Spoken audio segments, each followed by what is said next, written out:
Alright, let's continue. Please make sure you watch video 1 of this in order to understand video 2, which we're going to talk about the strong verbs now, and hopefully we get through all the other verb types. So, are there exceptions to this rule? Absolutely there are. Strong verbs are always treated a little bit differently, but please don't worry, you'll always have a reference sheet on you to look them up, and I will tell you which ones they are.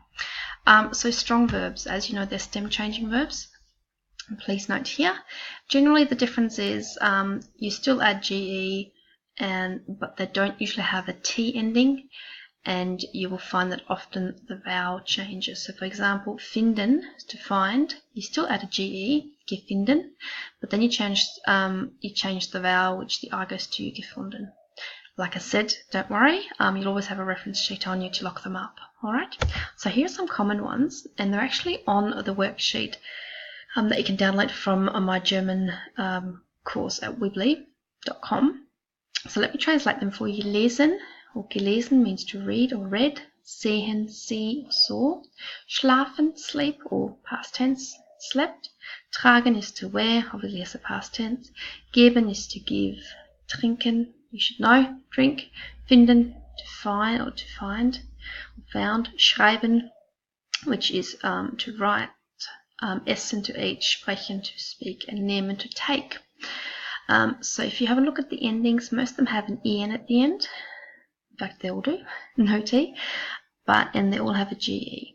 And you note not all of them, but a lot of them have vowel changes for you as well. So like I said, don't worry about them, you'll get used to them. Generally speaking, by using them over and over again, you generally remember words like getrunken, gegessen. So if I ask you what you do on the weekend, you can say, ich habe Kaffee getrunken, or ich habe Pizza gegessen. Those sort of sentences, you'll get used to them, you'll remember them, and it'll be very easy for you. Alright, let's mosey on. Let's practice them. Again, these are on your on the worksheet you can download, so I'll leave those for you. Please stop the video and complete them now. Awesome, I hope you stopped the video and complete them. So welcome back, and let's see if you got them right. Yep, here are your answers. And as you can see, the same rules apply. You've got your auxiliary, it's just the past participle is a little bit different. And the strong verbs don't make up many in German, so don't worry, there's not many you have to remember or look up for that matter. Here is another example, 4 more. Please go ahead and do them on the worksheet. Please note this C here is to represent they, not she. And I hope you've stopped the video, and welcome back. Let's go get the answers on there. Here they are. How did you go? Hopefully really well. And the last one, there we go, with the answers. Awesome. So let's have a look at some separable verbs. As you remember, separable verbs are ones that separate. So usually in present tense, the front bit goes to the end. So you've actually got the verb einkaufen. The actual verb's actually kaufen, just something's been added to it. Yeah? Zuhören, to listen to. You know the word hören is to listen, because you've added zu, it means to listen to. So the actual verb part is the only thing that's affected. So in present tense you would say ich kaufe ein, so I shop. Fernsehen, watch TV. Ich sehe fern. Yeah? And zuhören, I listen to, you say ich höre zu, I listen to. Okay, now what happens in the past tense? Good question. Same deal as with weak verbs or strong verbs, depending on which ones they are. Because kaufen is technically a weak verb. So you've got gekauft as you would normally have. Put a G at the front, T at the end.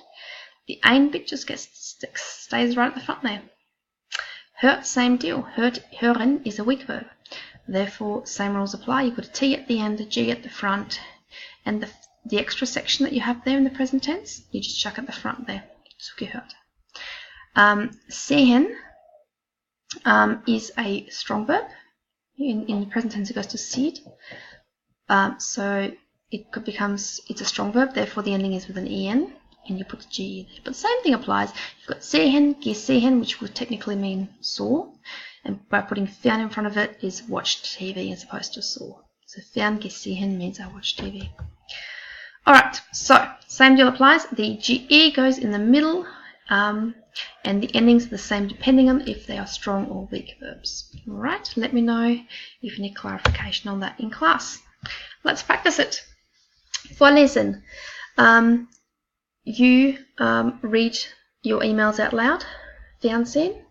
He watches TV in the evenings. Anrufen. She called yesterday with my mouse. There it is.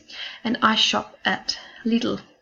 So remember, this section here is only the extra bit. The verb section is only this part. Please go to your worksheet and see if you can do that, and we'll come back for the answers. So stop your video now. Awesome. Alright, welcome back. Here are the answers. Hope they are correct.